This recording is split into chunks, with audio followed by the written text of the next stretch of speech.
अद्विक को blood cancer है। उसके माँ बाप उसके इलाज कराने में असमर्थ हैं। इन्हें आपकी एक छोटी सी मदद की जरूरत है। डिस्क्रिप्शन में दिए हुए लिंक पर जाएं और अद्विक की उम्मीद बने।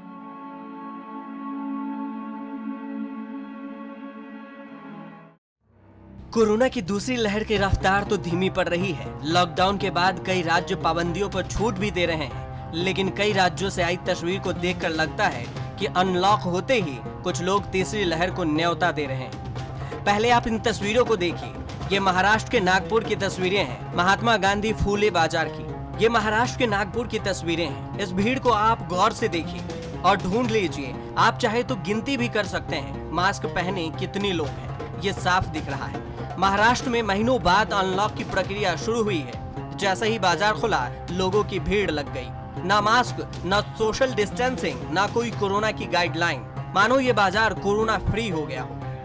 महाराष्ट्र के बाद उत्तर प्रदेश में भी अनलॉक की प्रक्रिया शुरू है। और फिर क्या है, बाजार खुलते ही कोरोना का खौफ नहीं, ना किसी गाइडलाइंस को पालन करने की याद है। बिंदास हैं ये लोग। जब लॉकडाउन था तो घर में थे। अनलॉक होते ही बाजार में दुकान खुले और सड़क किनारे ही लोग खाना शुरू कर दिए।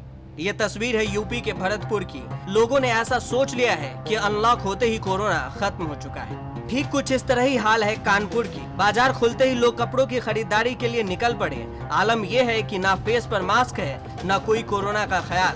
एकदम बेखौफ कपड़ों की खरीदारी में मग्न है। लोगों को समझाने की कोशिश भी जारी है कि कोरोना खत्म नहीं हुआ है, अनलॉक तो हुआ है, पर सावधान रहना बेहद जरूरी। ये पोस्टर देखिए। नेताजी बड़ी बड़ी पोस्टर के साथ ये बताना चाहते हैं कि कोरोना से बचें, खुद को सुरक्षित रखें, लेकिन तमाम कोशिशों के बावजूद भी कोरोना को दोबारा बुलाने की तैयारी बेखौफ चल रही है। इतना ही नहीं, अनलॉक होते ही मंदिरों के कपाट भी खोले गए हैं। इस तस्वीर को भी देख लीजिए। अयोध्या की ये तस्वीर है। लोगों की भीड़ मंदिर में भगवान के दर्शन के लिए भूल गए कि कोरोना का कोई गाइडलाइंस भी है, भूल गए कि कोरोना का कोई खौफ भी है और निकल पड़े मंदिर में पूजा करने के लिए। दिल्ली, बिहार समेत कई राज्यों का यही आलम है। अनलॉक के साथ ही लोग सारे नियमों को ताक पर रखकर निकल पड़े हैं, बाजार में खरीदारी करने, मंदिरों में पूजा करने। कहीं भीड़ है तो कहीं जाम, तो कहीं मेट्रो में सफर भी जारी है। इस तस्वीर को देखकर तो ऐसा लगता है कि कोरोना की तीसरी लहर आने को बेताब है, लेकिन लॉकडाउन के पाबंदियों में मिल रही छूट में लापरवाही की गुंजाइश नहीं, क्योंकि वैक्सीनेशन में भारत अभी काफी पीछे है। भारत में अब तक 13% लोगों को ही कोरोना वैक्सीन की एक डोज और सिर्फ 3.3% आबादी को कोरोना वैक्सीन की दोनों डोज दी गई है। कोरोना पॉजिटिव केस अब भी सबसे ज्यादा है और आशंका जताई जा रही है कि लापरवाही करने से कोरोना की तीसरी लहर भी आ सकती है। दुनिया में सबसे ज्यादा मौत भी भारत में हो रही है। पिछले 24 घंटे में 1,01,232 नए कोरोना केस सामने आए हैं। 24 घंटे में कुल 2445 लोगों की कोरोना से मौत भी हो चुकी है। कई एक्सपर्ट का मानना है कि कोरोना के नियमों का पालन सही से किया गया तो कोरोना की तीसरी लहर की आशंका नहीं होगी।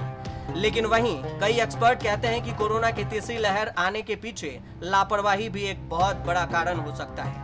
एक्सपर्ट के मुताबिक ऐसा इसलिए भी कहा जाता है क्योंकि लोगों की इसी लापरवाही की वजह से कोरोना की पहली लहर आई और उसके बाद दूसरी लहर, और एक बार फिर लोग उसी राह पर निकल पड़े हैं। इसलिए जरूरी है कि अनलॉक में कोरोना गाइडलाइंस का पालन करें और खुद के साथ साथ दूसरों को भी सुरक्षित रखें।